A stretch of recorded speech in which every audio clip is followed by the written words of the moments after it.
to... So, the path of life.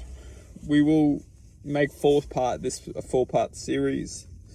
And within this series, we will talk upon the path of life. So very much, we enter this reality carnating into this human existence. Now, when we refer to carnating, it's very simple what we must comprehend with this. Many people, they can't get the idea over incarnation because they can't remember. They can't feel or connect anything past this life. And they can't look outside of this life because ultimately it all boils down to fear. And people are fearful of not knowing.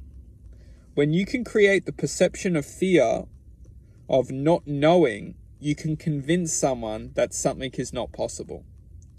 Because people want to know.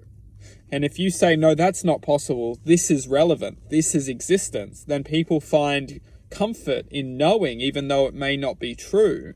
At least they feel that it's true, and they feel comfortable that that is truth. For example, incarnation is perceived as impossible. It's not necessarily the idea which scares someone.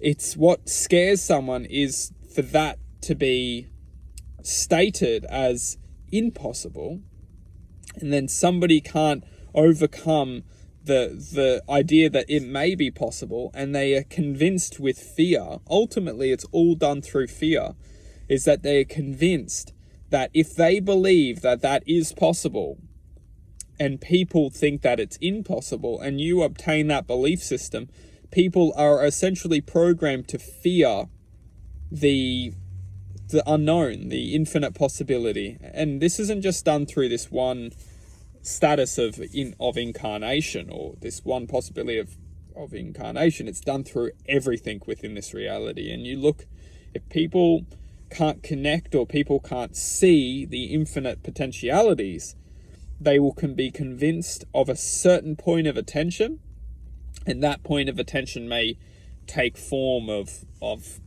you could say, something that exists within this reality. And that's how you convince the population to ultimately believe that. Because if you don't believe that, then you are essentially somebody different, somebody who may be coming across as different. And people have been programmed within this reality to be afraid of being different. This generation, or this generation specifically, is starting to rebel against that programming and showing resistance against not being afraid to express difference, not being afraid to show their truth, not being afraid of expressing infinite possibility. Yet the generation behind us have really struggled to express that rebellion or resilience against this suppression. And it's more so, it goes very specific. There's always been the rebellions.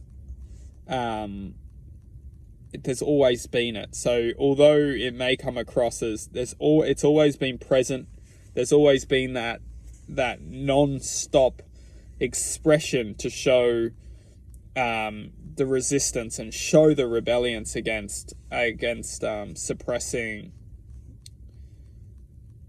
When our truth is suppressed from the very birth of this imbalance, or you could say the counterbalance, there's always been the people who have always stepped up and shown, have spoken their truth. And we must honor those people, because those people have essentially continued to reincarnate into this now expressing self. And what's very fascinating is that it's only now, in this moment, where there are more people awakening to the truth which is being said. There's more people connecting to the truth. There's less people who are the the collective judging the people from speaking the truth, and there's more now people waking up to the truth which is being said, the possibilities which are evidently existing. Part 2 coming up.